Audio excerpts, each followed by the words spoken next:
बिस्मिल्लाहिर्रहमानिर्रहीम। अस्सलाम वालेकुम। मैं आपका होस्ट, आपका मेज़बान शेख मुज़फ़्फ़र हुसैन। जैसे कि मैंने पहले भी आपको मुख्तलिफ़ चैनलों पे गायब गए हर मौजू पर मेरी वीडियो आप देख रहे हैं। तो आज 6 सितंबर 2021 है। 6 सितंबर हम पाकिस्तानियों के लिए एक बहुत ही अहम दिन है। ये यौम दफ़ाए पाकिस्तान है। इसको हमारी पाक फ़ौज ने, हमारी वाम ने मिलकर इस तरह से एक बड़े नापाक ज़ाइम रखने वाले दुश्मन के दांत खटे किए और हमारे नौजवानों ने अपने सीने आगे बिछा दिए, लेकिन पाकिस्तान को बचा लिया। तो पाकिस्तान बचा है तो आज हम भी सरखरू हैं, इज़्ज़त के साथ जी रहे हैं, किसी की गुलामी में नहीं। तो इसी सिलसिले में मेरी पूरे दिन की कवरेज थी। तो अभी मैं मौजूद हूँ जनाब चौधरी अकबर इब्राहिम साहब, जो कि हमारे एक बहुत ही काबिल एहतराम और इस वक्त MLA की सीट पर हैं, और मैं उनके डेरे पर टांडा मौजूद हूँ। ताजउद्दीन साहब का भी खसूसी तौर पे क्लिप लेना है यौम दफ़ाए पाकिस्तान के हवाले से। मैं चौधरी साहब से बात करूँ, चौधरी साहब आपके आज के दिन के हवाले से, क्योंकि अहम तरीन दिन है हमारी ये पाकिस्तानियों की ज़िंदगी में। आप इस बारे में अपना कोई मौक़िफ़ को क्लिप दें। बिस्मिल्लाहिर्रहमानिर्रहीम। 6 सितंबर का दिन हम यौम दफ़ा के तौर पर पाकिस्तान का मनाते हैं, और 6 सितंबर के दिन ही इंडिया जैसे मकार और नापाक अज़ाइम रखने वाले हुक्मरानों ने पाकिस्तान के ऊपर यलगार कर दी और हमारे लाहौर की जो साइड है उस पर दावा बोल दिया, और इन्होंने इंटरनेशनल जो बाउंड्री थी उसकी खिलाफ वर्जी करते हुए पाकिस्तान के ऊपर ना सिर्फ बरी बहरी फ़ज़ाइया के तमाम जितने भी हमले थे वो यकदम पाकिस्तान के ऊपर इन्होंने कर दिए। लेकिन उस वक़्त के फील्ड मार्शल अयूब खान ने अपनी कौम से खिताब करते हुए कहा कि ए पाकिस्तानियों, ए मुसलमानों, आज आपका ये एक ऐसा इम्तिहान है कि जिसमें आपको बड़ी हिम्मत, जोश और जज्बे से वलवले के साथ अपने मकार दुश्मन का, आपके मकार हमसाये का जो मुकाबला करना है। तो उन्होंने कहा कि इनको ये पता नहीं कि इन्होंने किस कौम को ललकारा है, जो कौम अपने सीने के ऊपर बम बांध कर और अपनी जानों की परवाह ना करते हुए इस मुल्क की खातिर अपनी जानें कुर्बान करने के लिए तैयार हैं। ना सिर्फ अपनी जानें बल्कि अपनी औलाद, बच्चों की, हर किस्म के जो हमारी माएँ बहनें हैं वो भी सीना सुपर हो गई थी। तो मैं समझता हूँ उस वक़्त के अयूब खान के जो हमारे प्रेसिडेंट भी थे और फील्ड मार्शल भी थे, उन्होंने जो उस वक़्त पैगाम दिया कौम को, और कौम ने उस पर लब्बैक कहते हुए पूरे मुल्क में टैंकों के नीचे लेट गए और अल्लाह के फजल करम से बम बांध कर इंडिया के टैंकों को तबाह बर्बाद कर दिया और अपने हिस्से की जो जन्नत थी वो वसूल कर ली। जी, जैसा कि चौधरी साहब कह रहे थे कि टैंकों के आगे लेट गए, तो बिल्कुल इस बात में कोई शक नहीं कि तकरीबन 600 टैंक इधर सियालकोट सेक्टर में और 400 तोपखाने, और इसके अलावा 1 लाख के करीब फ़ौज थी, जो वो उन्होंने इरादा किया था, नापाक इरादा, कि हमने नाश्ता लाहौर जाके करना है, और शब खून मारा। रात को उन्होंने हमला किया और हमारे जो जवान थे वो बम बांध कर आगे लेट गए। आज उन्हीं की शहादत की वजह से उनके खून की महक अभी भी फ़िज़ाओं में बिखरी है, और उन्हीं की वजह से आज हम पुरसकून हैं, एक गैरतमंद और गयूर कौम की तरह, और एक अजीम पाकिस्तान रखते हैं, और उन शहदा की वजह से आज हम इंतहाई सरखरू हैं। जो साहब, आप समझते हैं कि ये एक दुनिया का बहुत बड़ा एक हमला था, जो एक उन्होंने एक हमें कमज़ोर समझकर, छोटा मुल्क समझकर किया, और अल्लाह ताला ने उन्हें शिकस्त दी और अल्लाह ताला ने हमें सरखरू किया।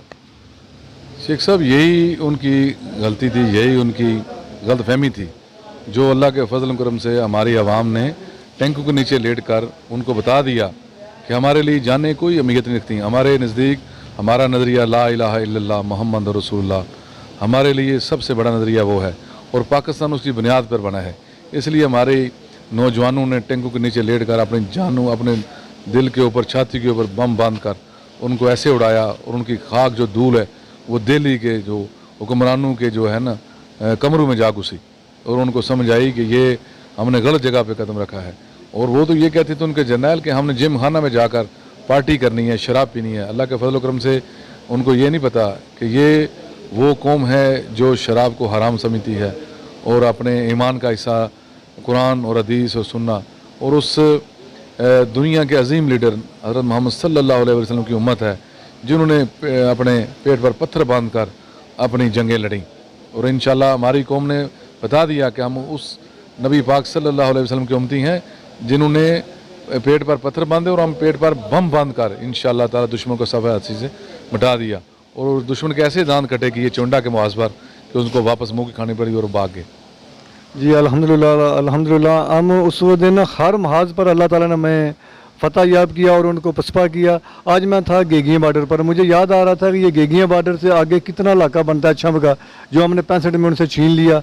वो बड़ा एक दुश्मन बनता था, बड़ा अपने आप को बड़ा कहता था। बड़ा तो वो नहीं, बड़ापन होता तो इसे अपनी अखलाकी कदरों की हदों को बूर ना करता, लेकिन उसने पाकिस्तान को बिल्कुल ख़त्म करने की कोशिश की। और अल्लाह ताला ने उधर लाहौर में BRB नहर भी उन्हें पार नहीं करने दी। इधर हमने इलाका छीन लिया और सियालकोट के महाज पर तो हमें उन्हें इबरतनाक शिकस्त दी। तो इसलिए हम जो सब हम जो शोहदा हैं, जो हमारे 65 के या 1971 के या उससे पहले या बाद के, आप समझते हैं कि उनकी अजीम कुर्बानियों की वजह से आज पाकिस्तान एक सरखरू मुल्क है। इसमें कोई दो राय नहीं है। आज ये मुल्क जो बना है ये भी शोहदा की कुर्बानियों से बना है। आज जो मुल्क कायम है ये भी शोहदा की कुर्बानियों से है। और मैं इस वक्त पाक आर्मी को सलूट पेश करता हूँ कि इस मुल्क में हमारे हमसाये मुल्कों में जंगें थीं। अमेरिका का गासबाना 20 साल कब्ज़ा रहा, रूस का कब्ज़ा करने की कोशिश जो नाकाम बनाई। अल्लाह के फजल व करम से ये वो मुसलमान हैं जो 313 की शक्ल में जंग बदर और उन जंगों को जीत सकते हैं। तो ये जंगें थी, इनके लिए कोई अहमियत नहीं, 65 की हो 71 की हो।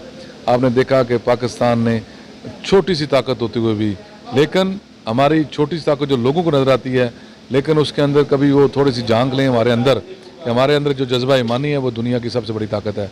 और जो आप कह रहे थे ना कि इन्होंने अखलाकी हदें सब पूरी कर दी, कुरान पाक में वाज़ा अल्लाह ताला ने फरमाया है कि ऐ मुसलमानों, यहूद और नसारा आपके कभी दोस्त नहीं हो सकते।